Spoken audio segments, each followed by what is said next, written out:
નમસ્કાર મિત્રો, આપ સર્વેનો ધાર્મિક વર્લ્ડમાં એકવાર ફરીથી હાર્દિક સ્વાગત છે।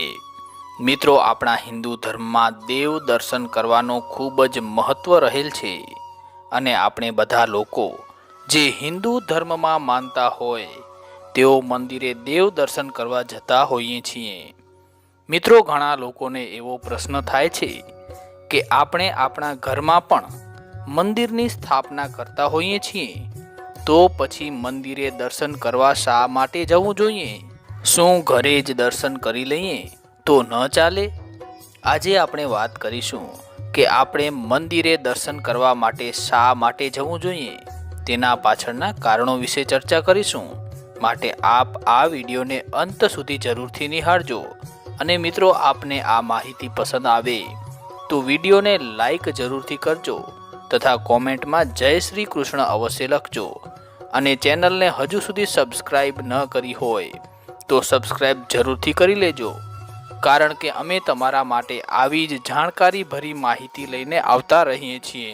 એક માન્યતા લોકોમાં એવી પણ પ્રવર્તતી હોય છે કે ભગવાનની ભક્તિ માટે મંદિરથી બીજું કોઈ સારું અને સુંદર સ્થળ જ નથી। મંદિરનું વાતાવરણ જ મનને લોભાવનારું હોય છે। આ એ જ સ્થળ છે જ્યાં આપણા મનને શાંતિ મળતી હોય છે। આ જ હેતુસર બધા લોકો મંદિરમાં જવાની ઈચ્છા રાખે છે, પરંતુ સમયના અભાવને કારણે કે ત્યાં ઉપસ્થિત લોકોની ભીડને કારણે કે પછી અન્ય કોઈ કારણસર મંદિર નથી જઈ શકતા। આવી પરિસ્થિતિમાં આપણને જ્યારે પણ અને જ્યાં પણ મંદિર નજરે પડે તો કમસે કમ એના શિખરનું દર્શન અવશ્ય કરી લેવું જોઈએ। શાસ્ત્રોમાં પણ એવું કહેવામાં આવ્યું છે કે શિખરના દર્શન માત્રથી બધા પાપોમાંથી મુક્તિ મળે છે। મંદિરના શિખરનું મહત્વ એટલું જ મહત્વનું હોય છે જેટલું મંદિરમાં સ્થાપિત ભગવાનની મૂર્તિનું હોય છે। શાસ્ત્રોમાં જે કહેવાયું છે કે શિખર દર્શનમ પાપનાશમ, અર્થાત શિખરના દર્શનથી પણ આપણા બધા જ પાપોનો નાશ થઈ જાય છે। શિખર દર્શન કરતા સમયે ઈષ્ટદેવનું ધ્યાન ધરવું જોઈએ। મંત્રોનો જાપ પણ કરી શકાય છે।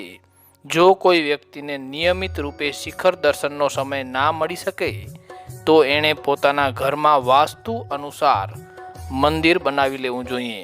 અને આજે ઘણા બધાના ઘરમાં જે હોય છે, ઘરના મંદિરમાં પ્રતિદિન વિધિ વિધાનથી પૂજા અર્ચના કરવી જોઈએ। જે પુણ્ય મંદિર જવાથી મળે છે એ જ પુણ્ય ઘરમાં બનાવવામાં આવેલા આ મંદિરના પૂજનથી પણ પ્રાપ્ત થાય છે। મંદિરનો શાબ્દિક અર્થ ઘર થાય છે। મંદિરને દ્વાર પણ કહેવામાં આવે છે, જેમ કે રામદ્વારા, ગુરુદ્વારા વગેરે। મંદિરને આલય પણ કહેવામાં આવે છે, જેમ કે શિવાલય, દેવાલય, જિનાલય વગેરે। મંદિરમાં સંધ્યા ઉપાસના કરવામાં આવે છે। સંધ્યા ઉપાસનાના 5 પ્રકાર છે: પ્રાર્થના, ધ્યાન, કીર્તન, યજ્ઞ અને પૂજા આરતી। વ્યક્તિની જેમાં જેવી શ્રદ્ધા હોય તે તેવું કરે છે। બધાના અલગ અલગ સમય નિયુક્ત કરવામાં આવ્યા છે।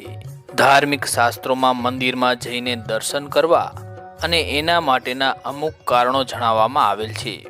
મંદિરમાં જઈને ભગવાનના દર્શન કરવાથી જે લાભ પ્રાપ્ત થાય છે એટલો લાભ ઘરે મંદિરમાં થતો નથી। મંદિરે દર્શન કરવા જવા માટેના કારણો વિશે વાત કરીએ તો પહેલું કારણ છે, મંદિરે એટલા માટે પણ જવું જરૂરી છે કે ત્યાં જઈને તમે એવું સિદ્ધ કરો છો કે તમે દેવી શક્તિઓમાં વિશ્વાસ રાખો છો, તો દેવી શક્તિઓ પણ તમારામાં વિશ્વાસ રાખશે।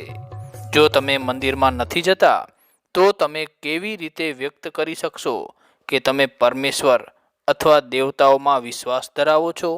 જો તમે દેવતાઓ તરફ ધ્યાન આપશો તો દેવતાઓ પણ તમારી તરફ ધ્યાન આપશે। બીજા કારણની વાત કરીએ તો સારા મનોભાવથી મંદિરમાં જનાર વ્યક્તિની બધી જ સમસ્યાઓ સમાપ્ત થઈ જાય છે। મંદિર જવાથી મનમાં દ્રઢ વિશ્વાસ અને આશાની ઉર્જાનો સંચાર થાય છે। વિશ્વાસની શક્તિથી જ ધન, સમૃદ્ધિ, પુત્ર પુત્રીની પ્રાપ્તિ થાય છે। ત્રીજા કારણ વિશે વાત કરીએ, જો તમે કોઈ એવો અપરાધ કર્યો છે જેને ફક્ત તમે જ જાણો છો તો તમારા માટે પ્રાયશ્ચિતનો સમય છે। તમે ક્ષમા પ્રાર્થના કરીને પોતાનું મન હળવું કરી શકો છો. તેનાથી તમારા મનની બેચેની સમાપ્ત થઈ જાય છે અને તમારું જીવન ફરીથી પાટા પર ચડી જાય છે. ચોથા કારણની વાત કરીએ તો મંદિરમાં શંખ અને ઘંટના અવાજો વાતાવરણને શુદ્ધ કરીને મન તથા મસ્તિષ્કને શાંતિ આપે છે. ધૂપ અને દીવાથી મન અને મસ્તિષ્કના બધા પ્રકારના નકારાત્મક ભાવ દૂર થઈ જાય છે અને સકારાત્મક ઉર્જાનો સંચાર થાય છે. ત્યારબાદ પાંચમા કારણની વાત કરીએ તો મંદિરના વાસ્તુ અને વાતાવરણને કારણે ત્યાં સકારાત્મક ઉર્જા વધારે હોય છે. પ્રાચીન મંદિર ઉર્જા અને પ્રાર્થનાના કેન્દ્ર હતા. ધરતીના બે છેડા છે, એક ઉત્તર ધ્રુવ અને બીજો દક્ષિણ ધ્રુવ.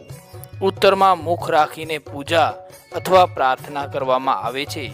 એટલા માટે જ પ્રાચીન કાળમાં બધા મંદિરોના દ્વાર ઉત્તરમાં હતા. આપણા પ્રાચીન મંદિર વાસ્તુશાસ્ત્રીઓએ શોધીને ધરતી પર ઉર્જાના સકારાત્મક કેન્દ્ર શોધી કાઢ્યા અને ત્યાં મંદિર બનાવ્યા.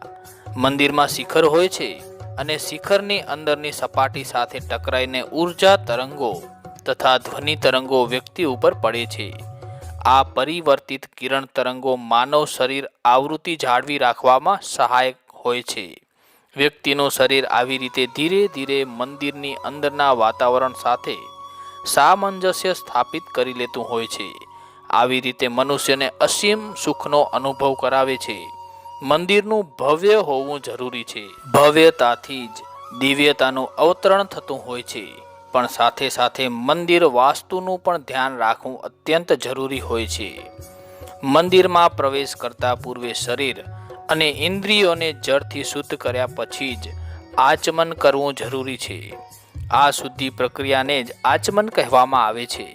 મનુસ્મૃતિમાં કહેવામાં આવ્યું છે કે ઊંઘમાંથી જાગતા પહેલા, ભૂખ લાગવા પર ભોજન કર્યા પછી, છીંક આવવા પર, અસત્ય ભાષણ કરવા કે સાંભળવા પર, પાણી પીધા પછી અને અધ્યયન કરવા પછી આચમન ખૂબ જ જરૂરી છે.